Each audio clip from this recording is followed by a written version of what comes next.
যার যার রোজা ভেঙে ফেলো আর আমার থেকে 1 মাসের রমজানের বাজার ফ্রিতে নিয়ে যাও। তওবা তওবা, এই লোক তো একদম জাহান্নামী। ওর কথায় যেন কেউই রোজা না ভাঙে।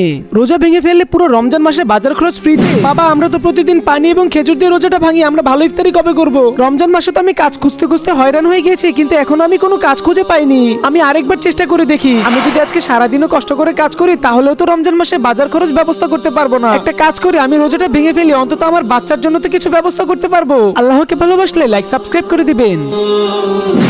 দেন ভাই পানির বোতলটা আমাকে, আমি রোজা ভাঙার জন্য প্রস্তুত রয়েছি। কি আপনি সত্যি সত্যি রোজা ভেঙে ফেলবেন? হ্যাঁ ভাই, দেন পানির বোতলটা আমাকে। আরে ভাই কি করতেছেন আপনি? সামান্য বাজার খরচের জন্য আপনি আপনার রোজা ভেঙে ফেলবেন? না ভাই, আপনি হয়তো আমার কষ্টটা জানেন না। ভাই আমাকে রোজাটা ভাঙতে দিন। না ভাই, আমি তো কারো রোজাই ভাঙতে চাচ্ছি না। আমি তো শুধু এইটা দেখতে চাচ্ছি মানুষের ঈমান ঠিক আছে নাকি নেই।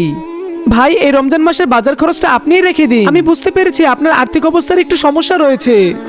শুকরিয়া ভাই। কোনো ব্যাপার না, কিন্তু একটা কথা সবসময় মনে রাখবেন, কারো কথাতে রোজা ভাঙা উচিত নয়, কারণ আমরা আল্লাহকে সন্তুষ্ট করার জন্য রোজা রাখছি, মানুষের জন্য নয়। ভিডিও ভালো লাগলে সাবস্ক্রাইব করে দিবেন।